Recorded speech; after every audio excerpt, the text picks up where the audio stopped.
Okay, class, we already, I mean, in the three meritorious deed, okay, number one is about the giving. We already just finished. Today, we are about to start. The second is the precept. So regards the giving, remember, there's three factors to determine the merit. Okay, the merit is, I mean, we don't say it is calculable, but the merit, how far it can go, is determined by three factors.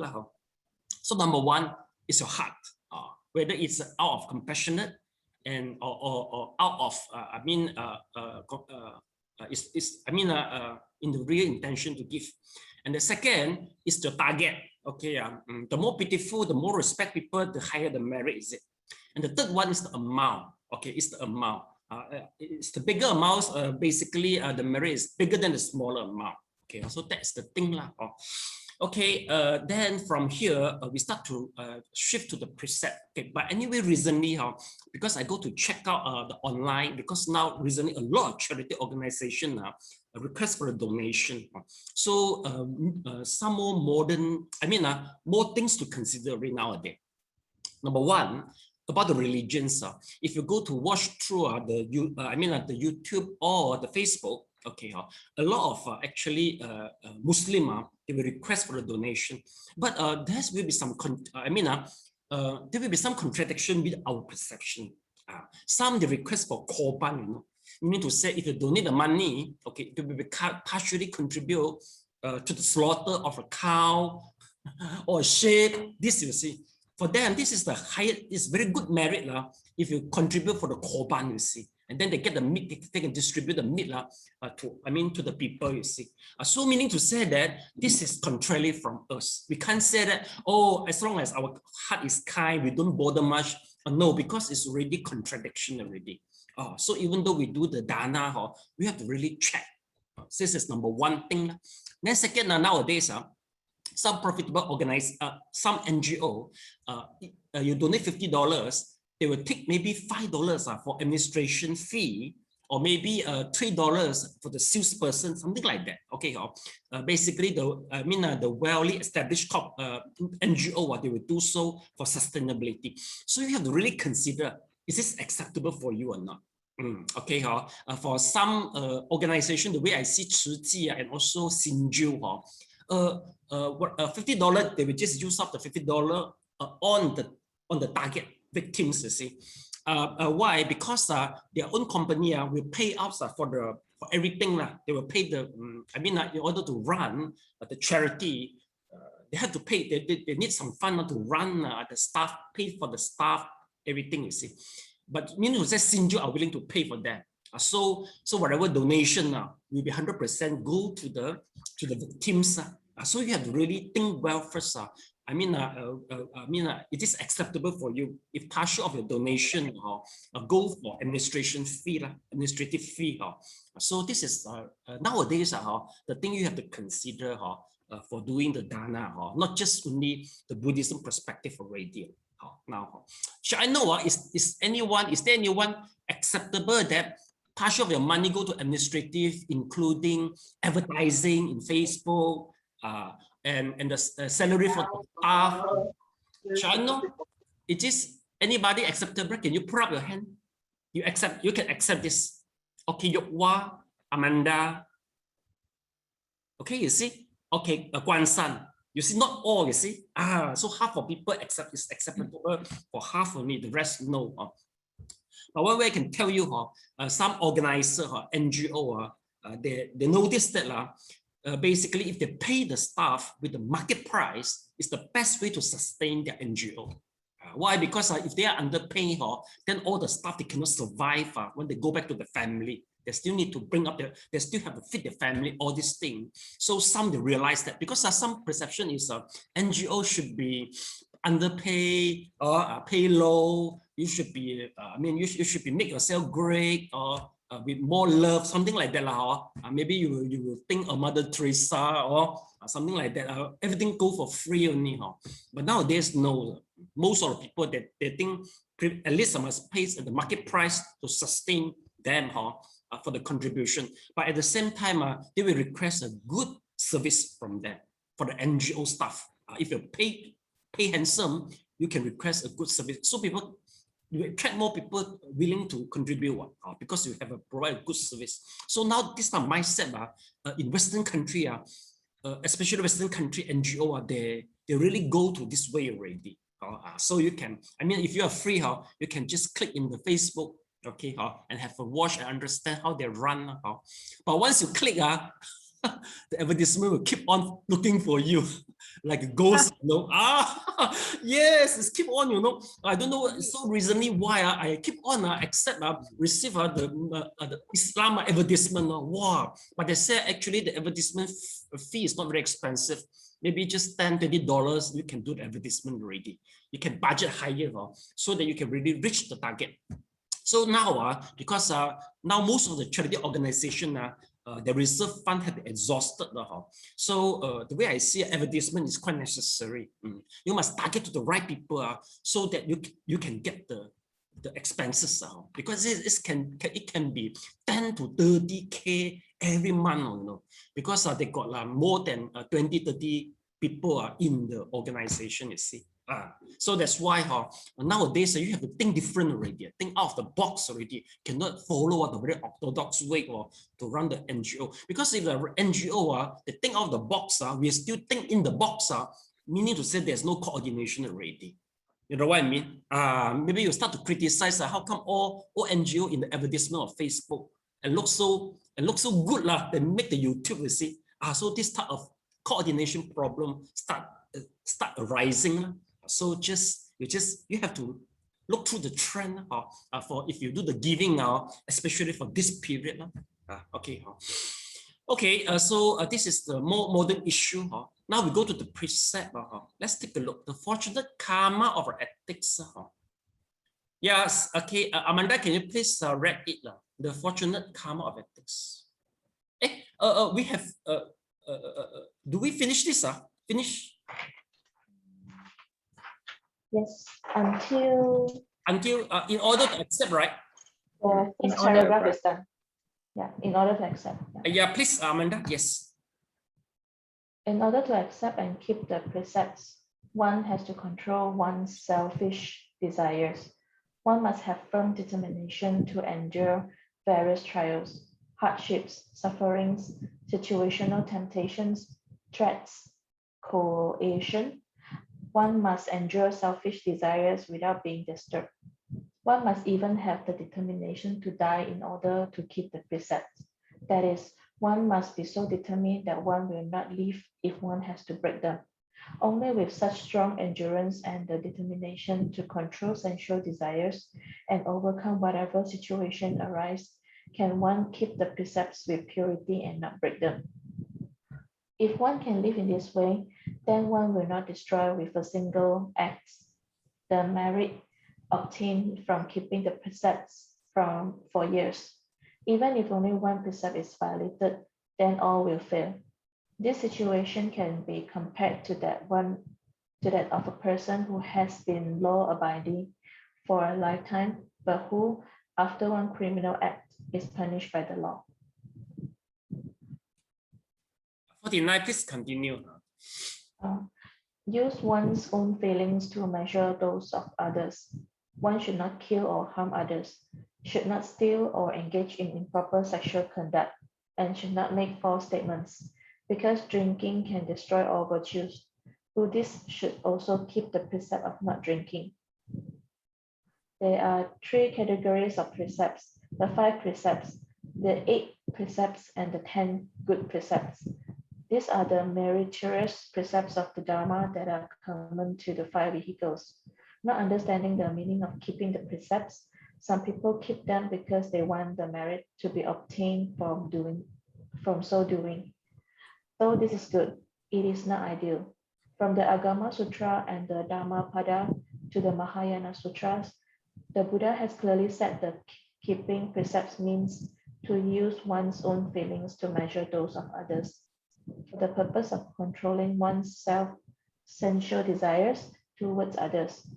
In the sutras, using one's own feelings to measure other people's or sentient beings' feelings is called the Dharma of taking oneself as the yardstick against which to measure things. This is the same as the principle of reciprocity in Confucianism. Okay, thank you so much.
Okay, class, let's take a look.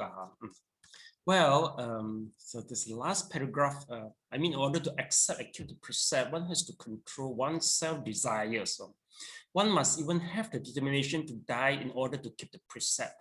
Okay, class, regards this, you have to see the situation, okay? The whole text show that our determinations to protect the precept, it seems good, okay? But if let's say you just because want to keep the tiny precept and then you lost your life, it might not be worth it, the way I said it. Because I remember I raised up this question before, during my study in the Buddhist institution. For example, you are very thirsty, right? You're about to die, you're very thirsty. But you notice that there got so many small insects inside of the water, you see. Maybe very small insect. If you drink, all the insects will die, okay? But you can survive, you see. Okay, it depends on how you think. For some people, they found that the precept is the most important. They are willing to die for the purity of the precept. Okay, but I raised my question. I said, our human life even more precious. So I said this in this way. I forget the outcome, but I remember this is a good controversy point. So it really depends on which one is your priority. But for this case, it seems your life itself is even more greater and strong karma than the insect in the water. So if I'm the one, I think I will drink the water. If once I'm still survive, I can help out so many humans, you see. Even help out even more insects. Compare you just die in this situation. So anyway, so class, you just remember the text just to show the determination. To observe the precept. You just have to remember the reality sometimes is quite challenging, actually. Okay. So let's take a look. Now, after we finish the precept, now we go to the second is regarding the 5 precept. You see, the precept have a different category: 5 precept, 8 precept, and the 10 precept. Basically, 5 precept is common for all the laymen. Okay, 8 precept is you have observed the 8 precept once you go to the temple. They will stay 1 day, 1 night. Usually, they will take 8 precept. Okay, or 10 precept is for the nouriship program. Okay, so this is why they got a different category of the precept. But no matter which one category, the spirit behind the precept is the same only. It's about what? It's about just try to wear the shoe of the people. You think, you just wear the people's. You just wear the people's shoe to think in this situation. That is the spiritual behind the precept. So let's take a look. You see, to use one's own feeling to measure those of others. So that is the meaning of it. Okay, class, take a look here. We got some material. One is the Agama Sutra. Okay, one is the Dhammapada. A class Agama Sutra is a quite it's quite quite early stage of the Buddhism. So class, take a look. See. Okay. Well, this is a Sangha. Okay. And after Buddha Parinibbana, we start splitting to Mahasamgika and Stiwara. And in Mahasamgika, let's take a look. We go to these 2 schools. Then from 2nd century to the 1st century, you see. Then we go to the Mahayana. All right. And then here is the Theravada. Theravada, this is the school which is still available now, and it is popular in Theravada in the country like Thailand, Myanmar, or this. Then besides, you can see one more school is Sarvastivada. So Sarvastivada, after Buddha Parinibbana, it happened in this way, class. Let's take a look. Okay, here is the Buddha. Is along the Ganges bank. Buddhism flourishing in this place. Okay, after the council, the 3rd meeting. So one Sangha, the name of Mahinda, he tried to move to the Sri Lanka just 100 years before the Christ, and they got, after compiling, the sutra, but at that time, during the meeting, they remember everything in the heart. Okay, because the wording is still not available at the time yet. No wording is available. So they memorize everything. Then at the other schools, they also have this version of the sutra, but the school is so-called Sarasvati, but they moved to this part. This is, and they call it as an Agama. So the school which moved to the Sri Lanka, they call the teaching as what? As the Nikaya. So that is the difference. So if you go to the Google, we try to understand what is the Agama. Agama now is only available is in Sanskrit. Is in classical Chinese texts. Agama Sutta.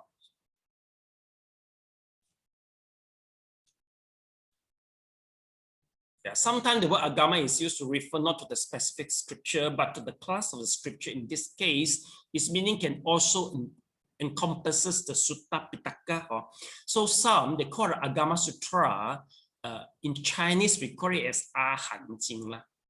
So let's take a look. Agama.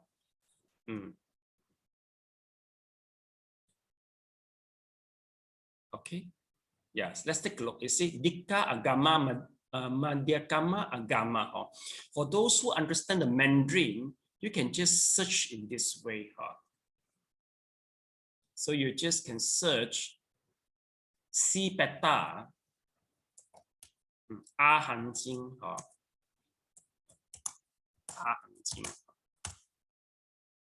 So this is the Agama. You see, Agama. So Ahan.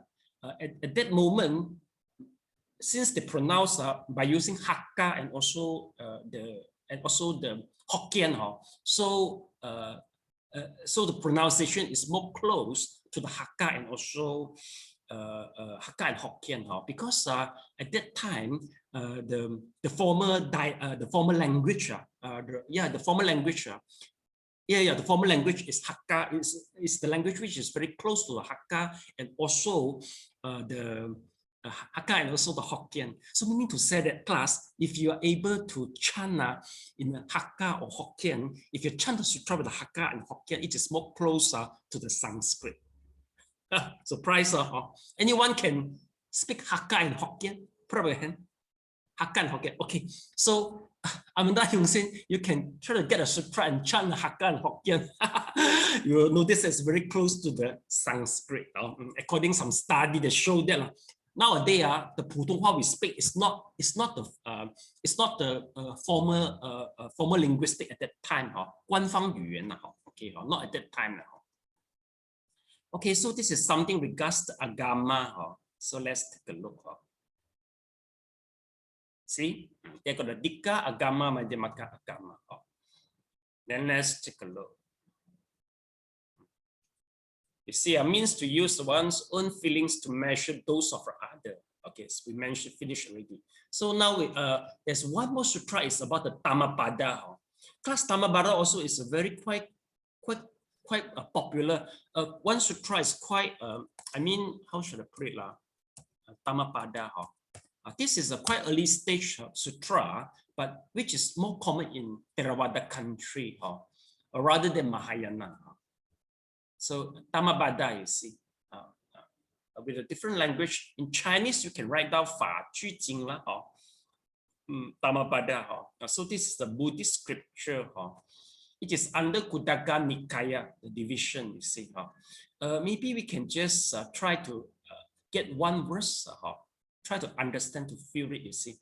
This is a twin verses, Yamaka Vago, you see how you say, all that we are in the result of what we have thought. It is founded on our thought. It is made up of our thought. If a man speaks or acts with an evil thought, pain follow him, as the wheel follows the foot of the ox and draws the carriage, you see.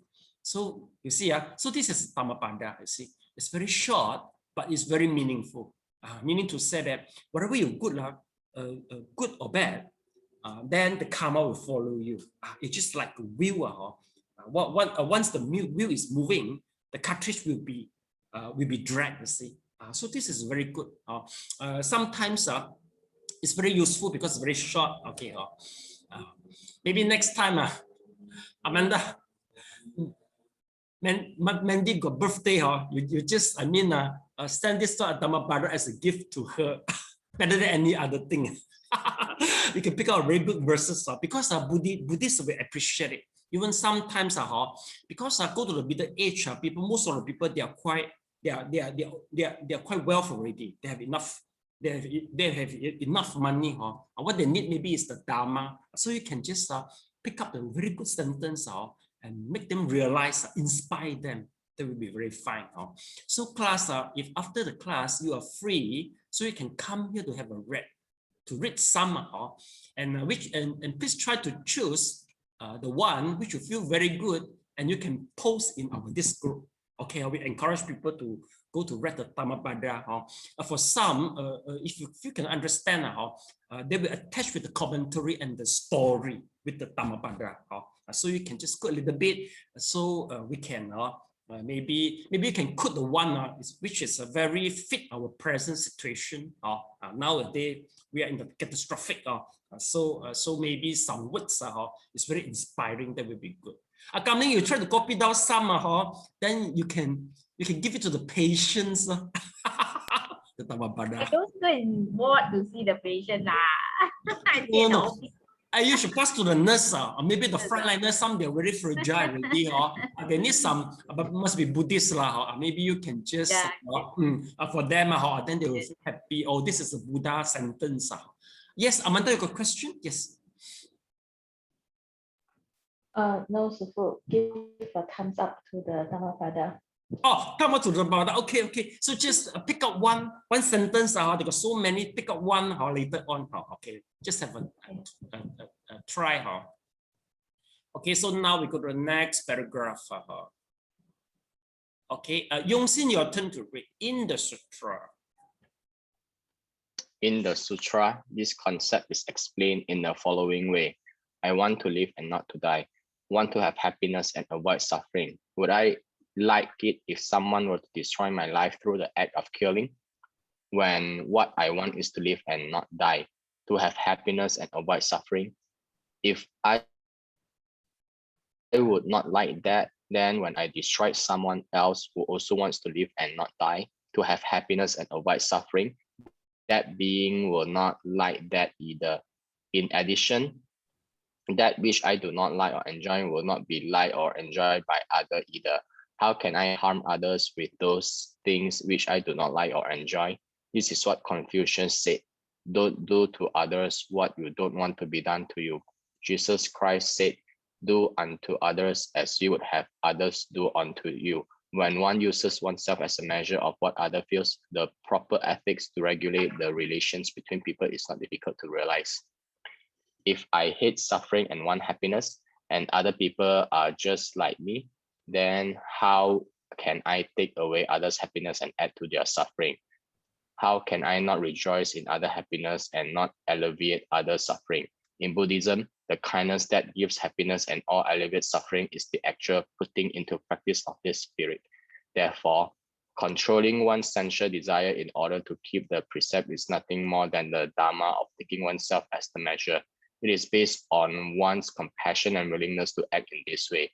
This really is the practice of dharma that brings happiness in this life and in future lives.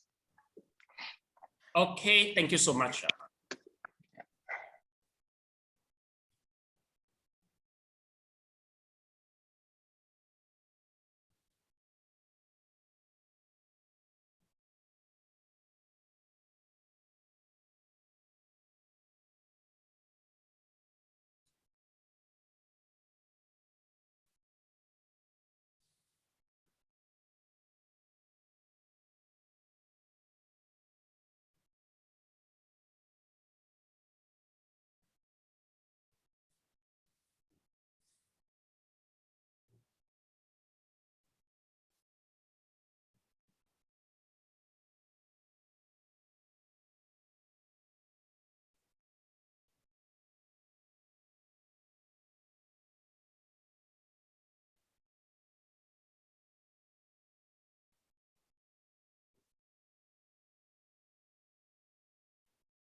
Okay, not much point. It's the same thing only. Well, I like it if someone were to destroy my life through the act of blah blah blah blah. Or basically, sometimes because nowadays the precept is already different. You see, even though like what I could, even though giving, it go different way already. You see, and now also set our precept or everything is in the online. But anyway, if even though no matter how the error is changing, the spirit behind is the same only. So we just ask, okay, we just ask if we don't want, okay, how should I put it? I don't know how to put it the sentence I say. Well, I like it if someone were to do something for me. If I like it, if I don't like it, so I don't do this to other. So this is the question we ask. Then we will know whether we should do it or not. Okay, it's the same only. Okay, so next paragraph. Now we go to the 5 precepts in details. Okay, yeah, Guan San, your turn to read, please. The 5 precepts, yes. The 5 precepts are those that should be kept by male lay devotees, upasakas, and female lay devotees, upasikas. These precepts are called the precepts of attendant service, which is the literal meaning of upa. Such is the virtue of precepts for lay life. The foundation of virtue of the precepts is the same for the low and the high. However, even the bodhisattva precepts are built on this foundation, although they are more complete and pure. The 5 precepts are all based on the principles of using one's own feelings to measure those of others. Do not kill. Whether one does the killing oneself or sends another to do it, conspiring with others to kill is also sinful. Ending a sentiment. Being life is killing. An unintentional killing is not a serious offense, however. Among all the killings of sentient beings, killing human is naturally the most serious offense. Harming others with knife, canes, earthenware, rocks, although not counted as heavily as the offense of killing, belongs to the category of killing. Do not steal. This applies to all things national, personal, or Buddhist that have owners. One breaks the precept of not stealing if one takes, forcibly occupies, or misappropriates things without the owner's consent. According to Buddha's Dharma, one cannot use the excuse of being hungry, sick, or wanting to provide for one's parents, wife, and children to steal. All stealing is sinful. Do not engage in improper sexual conduct. If a man and a woman agree to be husband and wife by means of publicly recognized rites with the approval of guardian and not in violation of secular laws, then sexual contacts between husband and wife, which is important elements of family formation for the continuation of posterity, is proper and not sinful. Even in cases where the other partner consents, sexual conduct is improper for lay people if it is not permitted by the Buddha Dharma. For example, when one has received the 8 precepts not allowed by secular law and not agreed to by the related guardians, Buddhist lay devotees should abstain from such contact. Such contact not only harms the other person's ability to make choices free of external influences, but it is also evil conduct that ruins the harmony of families and disturb the orders of society. Okay, thank you so much.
Okay, class, now we go to the detail of the 5 precepts. Number 1 is a non-killing. Basically, if you have graduate from the meditation for beginners, actually, we just repeat the same thing only. For a killing, there must be 5 conditions to be fulfilled, which is considered as a killing. Number 1, you have the intention. Second, your mind, you have the intention to kill. Second, okay, you have intention. Second, your mind is very clear, without taking drugs, without drunken. And third, you use method. Okay, you use method. And the fourth, okay, and the target. Okay, the target. And the fifth, the consequence, the outcome. Okay. If let's say 5 of them, you target a human. Okay, and consequence, you die already. So with all the conditions, is considered first. The first class criminal, which is not subject for repentance. The karma will be very heavy, and it's a very great obstacle for you to meditate. Okay, so that is the way we see. Anyway, nowadays, if let's say in Facebook, you try to comment, you say you die lah, I don't like you. And if let's say he really commits suicide, then you are considered committing the killing already. So nowadays, the way is changing, but same principle only. So just be careful with all your remarks in internet is considered. But sometimes one remark is not enough. There must be collective. Many people cause people go to commit suicide. So it's considered, there's a collective, committing of the crimes already. So this is the thing. As for the targets, there must be human, because a human can be enlightened. But human at the same, among all the realms, human is the only one can get enlightened, become a Buddha. So we need to say that he can get enlightened, become Buddha. So if you kill the human, then this target, it will cost you the most heavy crime compared with other mammals, reptiles, and also amphibia.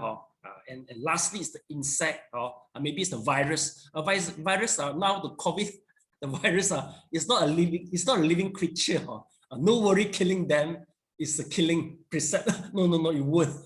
Because biologically, the virus itself actually is a semi creature and semi. Something it's like a things without any life. So no much worry. The definition is very clear already. So this is a non-killing. Once we proceed to the no stealing, will be the same precept. So you have intention to steal, your mind is very clear, you want to steal it, you want to possess it, it doesn't belong to you, it belongs to somebody, and you use the method. Okay, so we consider stealing. Nowadays, I think the more common stealing, maybe 3 years ago, maybe years ago, the more common stealing is downloading the movie, and also downloading the video.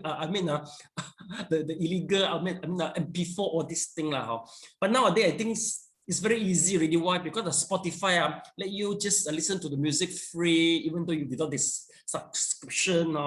And also now the Netflix, $35 per month, limitless video to let you watch. So they make it as cheap as illegal download. So I think no point to download illegal, because if you download from the illegal website, you have to risk for being hacked. So no point to go there. So I think nowadays they make things easy already. They make it cheap, very cheap already. The streaming culture of the commercialization is very good, the way I see it. Okay, then this is about the stealing, and one more is about the tax.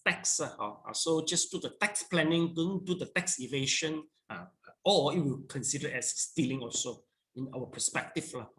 Okay, and nowadays, because you see, now I do the recording, right? Okay, if I accidentally I record down a music, maybe I go to the toilet, maybe I record down a partial of the video clip, you see. Okay, after I upload, immediately YouTube will send me a letter. He said, oh, this is not strike for the copyright, but because your contents, your YouTube contains certain part is under copyright of certain company. Okay, you have a few options. Number one, you just censor by itself. Number second, okay, whatever profit in advertisement and also any statistic data, you have to, they have rights to take it. Okay, and then the last one is if you found that you yourself is right, you can fight over the case. So nowadays YouTube is very open, and the owner, they never consider you steal their thing. Why? Because whatever profit just go into the wallet. So it's going to the purse. So this is the way how the YouTube handle the thing already for the copyright. It's really changing already nowadays. Meaning to say that the definition of the stealing is not very clear already. So nowadays, because you use other people think all the profit will go to his pocket. So it seems like they make the stealing become not a stealing already. Okay. So this is about the stealing. The third is the sexual misconduct. Basically, the sexual relationship just could be happen between husband and wife. Okay. But nowadays, one thing is more challenge is about the Western culture. Because Western culture now before the marriage, a sexual relationship before the marriage is very common, especially in university or student, the uni student in America and Europe. So if we interpret this as a sexual misconduct, meaning to say you're scolding everybody already, if they all come for you, and I talk about the dharma. So this is the problem, you see. So the way we see, if you really go to the law, actually law, it doesn't really forbid that the adult having sexual relationship, even though before the marriage, as long as they are adult. So the way we check, am I right? The law allows relationship between two adults, even though they are the husband and wife. Am I right? You see now. So if that's the case, we use this to see what happened in the Europe and American. It's very common for them.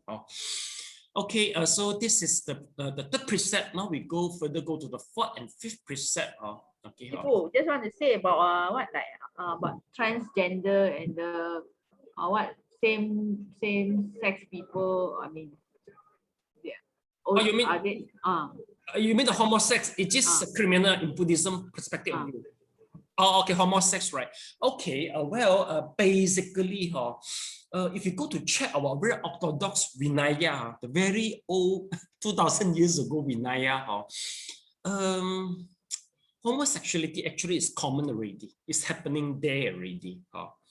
And if according at that time, the Vinaya, I think they disallow it. I think they disallow it. Okay. But what happened nowadays, because now in Taiwan and also in American, certain European country, they recognize the sexual, the homosex or lesbian, they recognize them, meaning to say that anything could be, legally, they are, they gain the legal status for whatever context, meaning to say for the asset, inheritance of the asset, for the adoption of the children, everything, they get the legal status. Sometimes our Vinaya, we follow the trends of the time. Okay, for example, for the stealing, a class for the stealing in the Buddha time, if the stealing more than a certain amount is considered, will be sentenced of capital punishment. They will be sentenced by capital punishment, you see. But nowadays, we never heard about that stealing can cost you for being punished of death, right? So we need to say that our rules is changing, have to change following the trends, because this rule doesn't apply really. For the most serious criminal of stealing, it doesn't apply, because nowadays no capital punishment for the stealing for a certain amount, you see. So for this, I think will be the same. But now you can't get how to say a standard. So far we can hardly find quite how to say a more you can get an authority which can represent the whole Buddhism to tell the world that whether we recognize homosex or not. So far we didn't get it. Okay, so meaning to say that basically for this, I think follow the rules in the country. Basically, follow the rules in the country. If let's say so meaning to say in Taiwan, in America, since it is legally recognized, so no problem with the homosex. But for the more orthodox country, they consider you they will consider it as a criminal. So this will follow the secular law, basically. Follow the secular law. So this we can do only. And in Buddhism, it depends on which one organization you follow. In Taiwan, some organization they will handle the marriage, same-sex marriage for the devotee.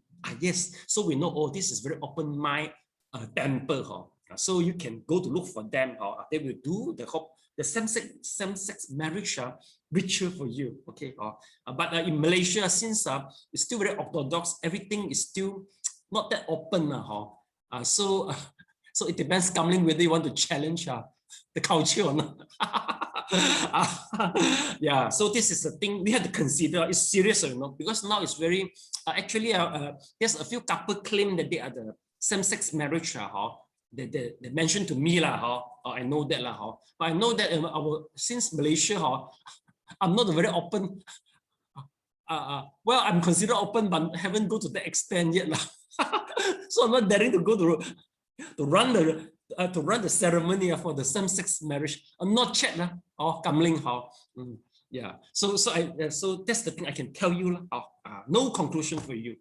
It depends on the country secular law and depends on the it depends on the temple principle. Okay.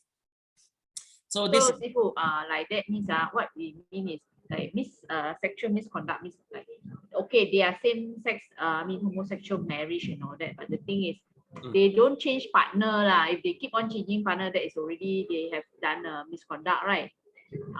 If they are married, but so that's considered in Buddhism. Yeah, basically, no matter whether it's the heterosexual or homosex, basically changing partner is not legal already, I think. Okay, but the problem is, if you are adult, you are you have a sexual life, an indiscriminative practice life, sexual. Keep on changing the partner. Legally, is still okay, right? Legally, right, for the adult, right? Just ethically not that good, and also the hygiene problem, right? So that is a different thing. Okay, if let's say the law allow heterosexual changing the partner, why does it allow the homosexual changing the partner? Right, not. So you see, there's a lot of things. We really need the lawmaker really go through the things. The lawmaker. But for Buddhism, basically, it's the best. Just keep one partner. No matter homosexual or heterosexual, one partner is the best, because we discourage over sexually active. The reason is you cannot meditate well, and ethically it's not that good. Okay, you cannot meditate well, over sexually active. And this is the one thing. Okay. So now we go to the next. Is regards what is first statement. Yeah, Kamling, your turn to read, please. Do not.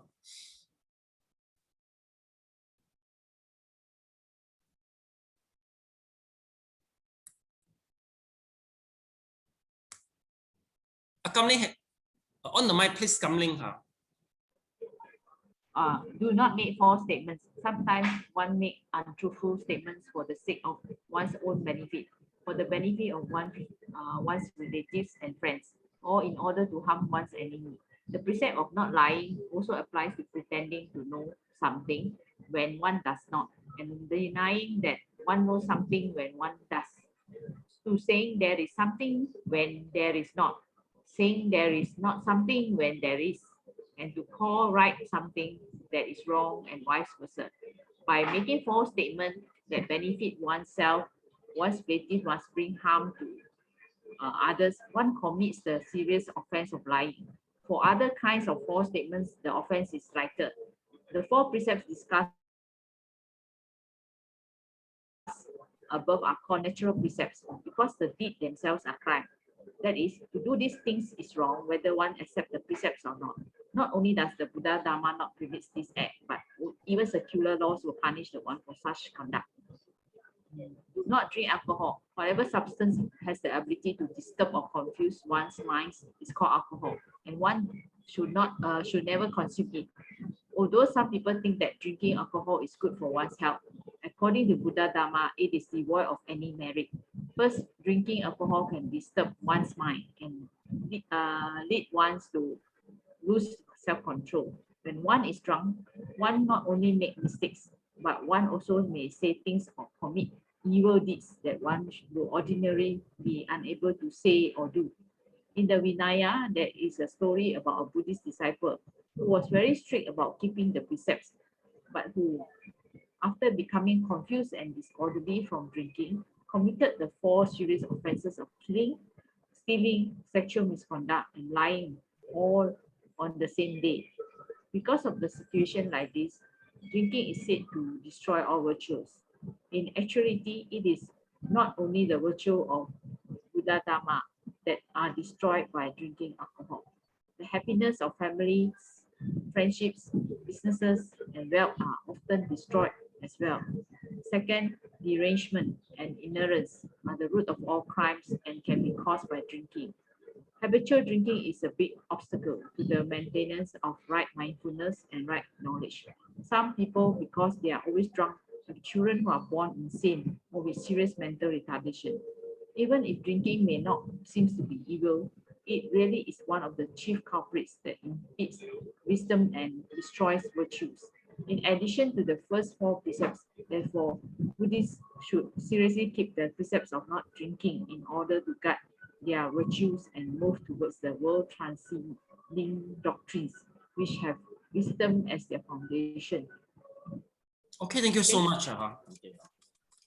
Well, you read so fast, Kamling.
Okay, class, let's take a look.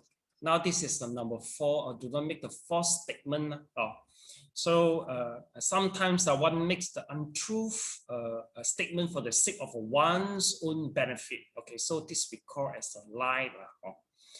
Okay, the precept of not lying also applies to pretending to know something when one doesn't, and denying that one knows something when one does. So this is the lying precept. Okay, then okay, these 4 precepts is considered the natural precepts. Why? Because the deed themselves are crime. Class are basically for this 4 precept, even though you don't observe the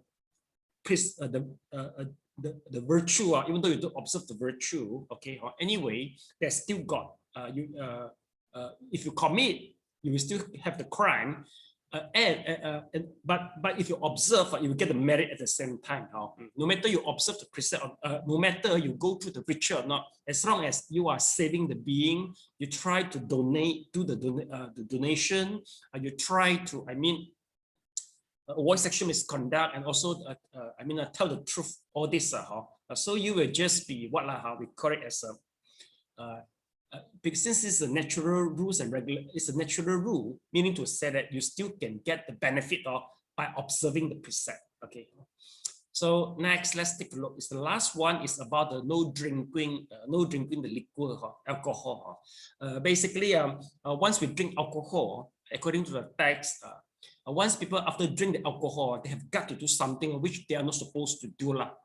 So there's one case, a guy, so after drinking, okay, so he saw a chicken, all right, so he feel hungry, immediately he go to kill the chicken, because after drinking, he got guts to do something, okay, so he commit the killing already. Then, the owner is the neighbor, from the neighbor, is the woman, he come to look for the chicken. He said, oh, I don't see the chicken. So he lied already. But just after he got a little bit drunken. He tried to rape the woman. So he commit one more again. You see it now. So meaning to say once, and the chicken itself is stealing. So meaning to say that if you, let's say, you drink the alcohol itself will open the gate for you to commit all the crime. Okay. So this is why for intoxication, we include it in the 5 precepts for the layman. But I understand nowadays, especially if you work as a purchasing department, okay, it's quite hard for you without entertainment to get to close the sales, okay. But how far you go, it really depends on individual. But anyway, if it's quite hard for you to refrain from drinking, maybe sometimes you have to drink a little bit like shanty, very low alcohol. So you just don't go to observe the precept. That will be fine. Okay. Don't go to observe it. I think maybe some still need to drink a little bit shanty or something like that to make you feel happy with a cup of drink with a friend, and you will be more open your heart, right? More open your heart after a little bit drunken, more friendship will come. I heard people say so. I never experienced that. If let's say you found that it's quite unavoidable for you to do this, so you just don't go to observe it. Because the precept thing is very flexible. Okay, so you just observe. If you feel suitable. But if let's say this precept can cause a bit trouble for you, you better avoid it. Okay, because this is why we forbid. But besides drinking alcohol, as long as something will cause you indulge, for example, nowadays, besides intoxication, gambling, okay, or if let's say you also indulge in watching the drama series, maybe 30, 40, you just cannot stop from watching it and really indulge, even though you are addict to the internet. All this is considered, this is under this precept already. Why? Because of this precept, the spiritual behind is trying to make sure you have a clarity of the mind. Once your mind is clarity, then your body is more healthy, and then you can meditate well. I can hardly imagine after you're watching 10 or 20 the series of the movie, and then you meditate. I don't think you can meditate well. Your mind always come up is with the condensed of the movie only, you see. So this is why we have the rules. Then you have to see. I mean, nowadays you have to include the thing which is detrimental to the healthy physically and mentally. You have to really take care of it. Okay. Okay. So that is the Vinaya. Yeah. Any question, especially for the modern day? Yeah, Kamlin, you got you. What about this? What medicine? Some herbal drink like what Kai Jawa that pregnant. Oh yeah. Put egg Okay. in, or some of the like Yobishu.